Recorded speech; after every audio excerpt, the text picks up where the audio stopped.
Hi everyone, welcome to February safety meeting. This month we're going to be going over hazard communication, or HAZCOM. Go over the purpose of it, SDSs, go over the pictograms, and then your summary.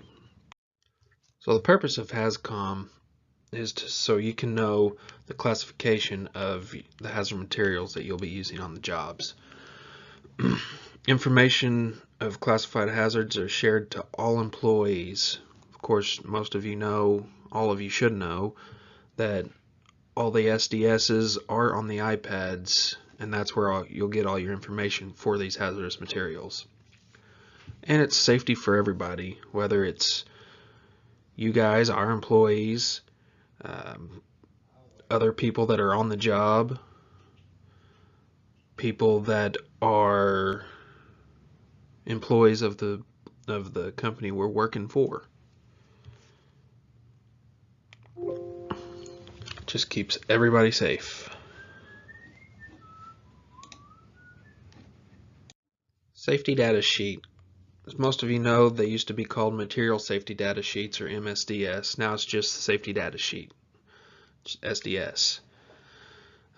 Again, they're all on the iPads, so you don't have to pull the big book out, find what you're looking for. You can just go in the app, search it, and you should have your chemicals safety data sheet right there. All chemical manufacturers, distributors, or importers are required to provide SDSs. They've made it to where all SDSs are required to be uniform with 16 sections. Every section, section 1, section 2, section 3, are the same across the board. Here's an example of SDS. Yes, it is for water. Water is a chemical. It is dihydrogen monoxide, H2O. If you want, you can go look it up, look at all the sections online. Of course, you can do that with anything, whether it be online or in the app on the iPad. And then you'll see the hazardous materials classification. Blue's health hazard, red's fire hazard, yellow is the instability of the chemical, and then white is a specific hazard. Next, we're going to look at the pictograms. You see oxidizer is a ball with a fire on it and a line underneath. Flammable is flames. Most of these are self-explanatory. Explosive is a little ball exploding. Acute toxicity is usually deadly, so it's skull and crossbones. Corrosion,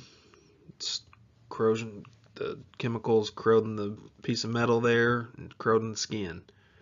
Pressurized gas is a big bottle.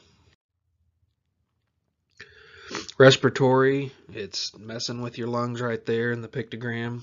Aquatic environment, and you see the dead fish with the tree underwater. And then acute toxicity, it's harmful. It's not necessarily deadly, but it could get there. So you got to be careful with that. There's 9 classifications of hazardous materials. 1 is explosives, class 2 is gases, 3 flammable liquids and combustible liquids, 4 flammable solids, spontaneous combustibles, and dangerous when wet, 5 is oxidizers and organic peroxide, class 6, poison, toxic, and poison inhalation hazards, class 7 is radioactive, class 8 is corrosive, class 9 is miscellaneous, and then there's dangerous.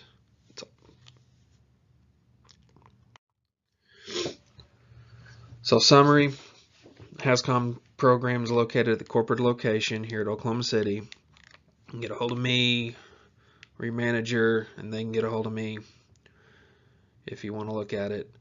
SDS is, again, located on all the iPads. There's an app for it.